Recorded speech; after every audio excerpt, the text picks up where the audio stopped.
రెండో ప్రపంచ యుద్ధం రాబోతుందంటారా పత్రికల్లో రాశారు. సన్నీ లియోనేమో ఎవరితోనో తిరుగుతోందంటారా అని ఒక వ్యక్తి ఇంకో వ్యక్తి అన్నాడట. వెంటనే సన్నీ లియోన్ ఎవరితో తిరుగుతోందంటారా అన్నాడంటే అవతల వ్యక్తి. అంటే ఇక్కడ మన మానవ సహజమైన లక్షణం మూడో ప్రపంచ యుద్ధం వచ్చేస్తే నువ్వు నాశనం అవుతావని కాదు, అదేదో కొత్తది పాయింట్ వచ్చింది సన్నీ లియోన్ గురించి అని తెలుసుకునేటటువంటి తాపత్రయం.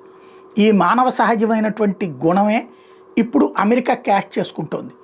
మేము 100 రూపాయలు పన్ను అయిపోతున్నాం, లేకపోతే 50 రూపాయలు పన్ను అయిపోతున్నాం అని చెప్పి 40 రూపాయలు వేస్తే అమ్మయ్య 10 రూపాయలు తగ్గిందని ఫీల్ అవుతున్నాం, కానీ 40 రూపాయలు ఎందుకు వేసాడరా అని ఫీల్ అవ్వట్లా. ఇదే మనిషి యొక్క పాయింట్, వీక్నెస్. ఆ వీక్నెస్నే అమెరికా కనిపెట్టింది. ఎన్ఆర్ఐల మీద 5% పన్ను అయిపోతున్నారు, రెమిటెన్స్ పన్ను. ఏంటది? వాడు ఆల్రెడీ సంపాదించుకునేటప్పుడు అమెరికాలో వ్యాపారం చేసేటప్పుడు వ్యాపారానికి డబ్బులు కడుతున్నాడు, ఇన్కమ్ ట్యాక్స్ కడుతున్నాడు, అన్నీ కడుతున్నాడు. కట్టాక మిగిలిన డబ్బుల్ని భారతదేశానికి పంపించుకుంటుంటే అలా పంపించేటందుకు కూడా 100కి 5 రూపాయలు కట్టాలనేటటువంటి ఒక దౌర్భాగ్యకరమైనటువంటి. ఈవెన్ బ్యాంకులో పంపిస్తే బ్యాంకు మళ్ళీ ట్రాన్సాక్షన్లతో తింటది.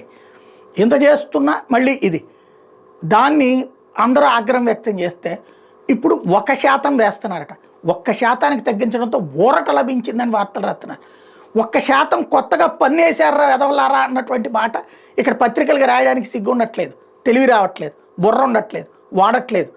ఇంతకుముందు లేనిది ఇప్పుడు వాళ్ళు అక్కడ పన్నులు కట్టి మళ్ళీ 1,00,000 రూపాయలు అక్కడ పంపిస్తే 1% ట్యాక్స్ అంటే 1000 రూపాయలు పన్ను కట్టాలి. మళ్ళీ అక్కడి నుంచి 10 లక్షలు పంపించేట 10,000 పన్ను కట్టాలి.